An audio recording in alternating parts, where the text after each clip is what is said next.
Selamat pagi anak-anak. Pagi, Bu. Bagaimana kabarnya hari ini? Baik, Bu. Nah, semuanya sehat? Sehat, Bu. Ya, semuanya berdiri. Ya, sebelum kita masuk ke materi, kita menyanyi dan berdoa. Kita menyanyi burung pipit.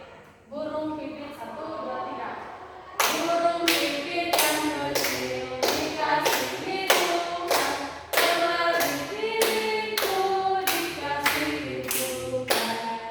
Bunga batu di padang diberi keindahan, sambut aku luput oleh penciptanya. Ibu, sebelum kita masuk ke materi, kita berdoa kepada Tuhan.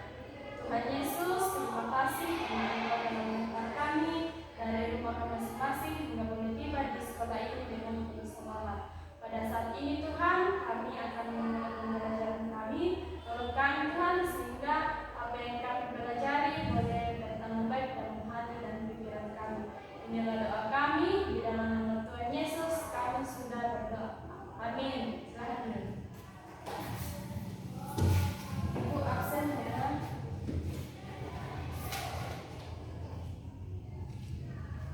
Nelson, Hadir, Bu. Niku, hadir Bu. Oke, semuanya hadir ya Bu. Baik anak-anak, sebelum kami mulai pembelajaran kita buka Alkitab kita dalam Roma pasal 12 ayat 12. Sudah dapat semua? Belum Pak. Sudah Pak. Sudah dapat? Sudah. Ya, kita baca bersama-sama ya. Bersukacitalah. 1, 2, 3. Bersukacitalah dalam pengharapan, sabarlah dalam kesakan, dan bertekunlah dalam doa.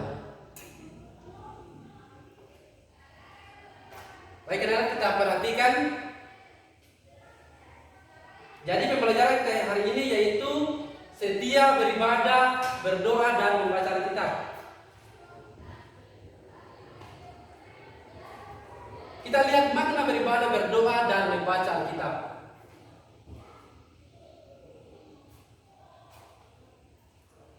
Ini adalah contoh beribadah, ya. Yang kedua, contoh atau makna berdoa. Jadi berdoa adalah cara manusia berkomunikasi dengan Allah yang diimaninya.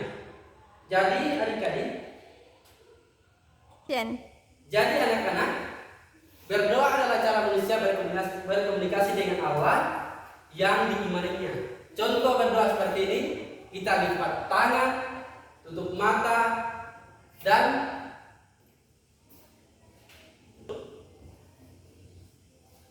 ini adalah contoh yang ketiga membaca Alkitab. Membaca Alkitab ialah mengamati dan memaknai isi Alkitab. Jadi anak-anak sekalian, kalau kita membaca Alkitab, contoh ya, kita mengamati. Jangan hanya dibaca saja, tapi kita mengamati supaya apa yang kita baca itu tentu kita pahami.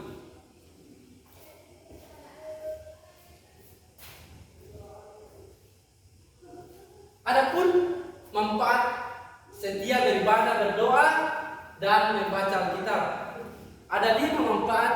Yang pertama, membawa kegembiraan dan kebahagiaan karena kita memiliki hubungan akrab dengan Allah.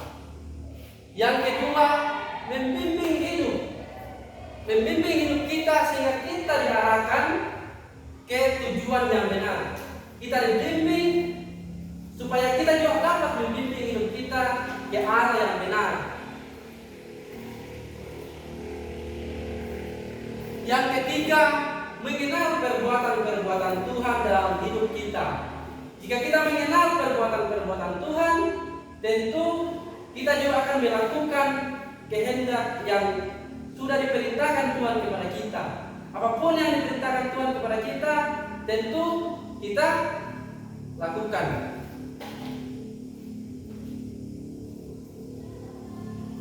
Yang keempat, penerang bagi langkah hidup kita, sehingga kita tidak tersesat. Ya, tentu anak-anak sekalian, yang kita tahu bahwa penerang bagi kita yaitu jika kita mengikuti Yesus, apapun yang dilakukan Tuhan Yesus kepada kita tentu menjadi bagian dalam hidup kita, dan kita lakukan apa yang Tuhan inginkan bagi kita. Yang kelima, ada Yesus yang selalu menjaga kita.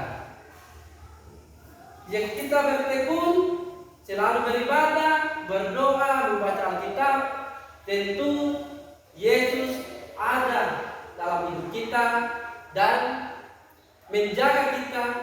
Apapun yang kita lakukan, Tuhan selalu ada dalam kehidupan kita.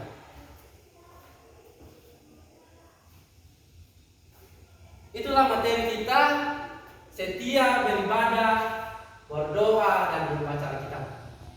Jadi anak-anak, kesimpulan dari materi kita pada pagi hari ini yaitu setia beribadah dan membaca Alkitab, yaitu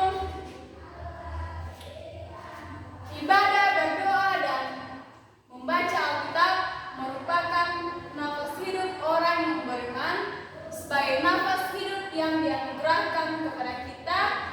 Ketiga hal tersebut merupakan penopang utama bagi kehidupan